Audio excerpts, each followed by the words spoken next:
Welcome to லக்ஸா சமையல். Hi friends, நம்ம இன்னைக்கு அரிசி அடை எப்படி பண்றதுன்னு பார்க்கலாம். நமக்கு சைட் டிஷ் கூட தேவையில்ல, நல்லா இருக்கும். அதுல 2 கப்பு மாவு எடுத்து கொஞ்சமா உப்பு தண்ணி தெளிச்சு வச்சிருக்கேன்.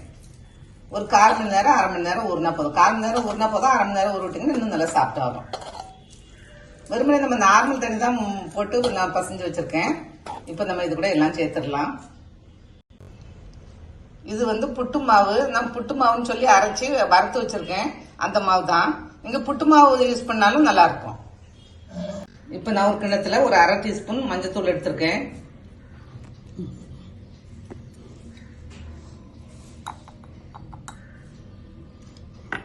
ஒரு 1/2 டீஸ்பூன் மிளகாத்தூள், 2யும் சேர்த்து நம்ம கொஞ்சம் தண்ணி ஊற்றி மிக்ஸ் பண்ணிக்கலாம். ஏன்னா அப்பதான் அந்த மாவு கூட நல்லா மிக்ஸ் ஆகும், அதுக்காக தான்.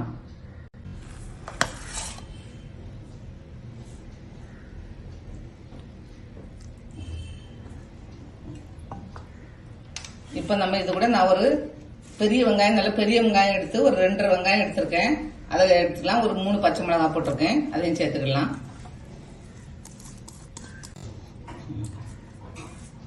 கொஞ்சமா கருவேப்பிலை,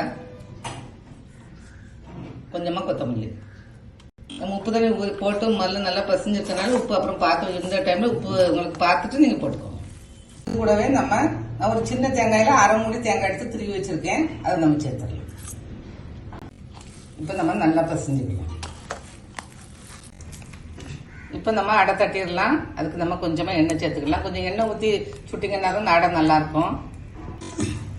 இப்ப நம்ம கொஞ்சமா மாவு எடுத்துக்கலாம். நம்ம இந்த அளவுக்கு மாவு எடுத்துக்கலாம். கொஞ்சம் பெரிய உருண்டை எடுத்துக்கலாம். எடுத்து நம்ம கையில வச்சு நல்லா தட்டிக்கிடலாம். நீங்க அரிசி மாவுனால உங்களுக்கு தட்டுறதுக்கு நல்லா வரும். இல்ல உங்களுக்கு இது தட்ட கஷ்டமாச்சுன்னா ஒரு தட்டுல எண்ணெய் தடவிட்டு அப்படியே அது மேல தட்டிட்டு அப்படியே நீங்க தோசைக்கல்ல சேர்த்துருங்க.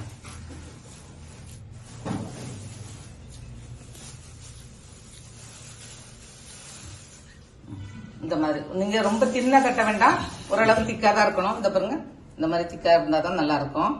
இப்ப நம்ம தோசைக்கல்ல போட்டுடலாம்.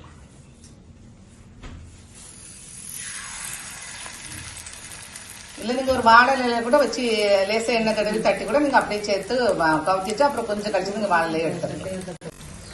இது நம்ம கொஞ்சம் மீடியத்துல வச்சுட்டு கொஞ்ச நேரம் மூடி வச்சிடலாம். இப்போ நம்ம மாத்தி போட்டுடலாம்.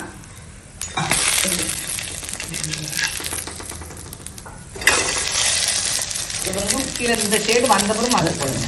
அப்பதான் உங்களுக்கு நல்லா முறுமுறுன்னு நல்லா இருக்கும். இந்த ஷேடு வந்தப்பறம் மாற்றி போட்டுருக்கு. அதுக்கப்புறமா நம்ம கொஞ்சமா அப்படியே இன்னும் கொஞ்சம் நேரம் அப்படியே வைக்கலாம். நல்லா முறுமுறுன்னு வரட்டும். இந்த கலர் வரும்போது நம்ம எடுத்துடலாம். இப்போ நம்ம எடுத்துடலாம். அடுத்த அட்டை போட்டுடலாம். இப்போ நம்ம அரிசி அடை ரெடி ஆயிடுச்சு. நான் மாசி சம்பல் வச்சிருக்கேன். நீங்க எது வேணாலும் வச்சு சாப்பிடலாம், இல்லை சும்மா சாப்பிட்டா கூட நல்லா இருக்கும். செஞ்சு பாருங்க, நல்லா இருக்கும். தேங்க்ஸ் ஃபார் வாட்சிங்.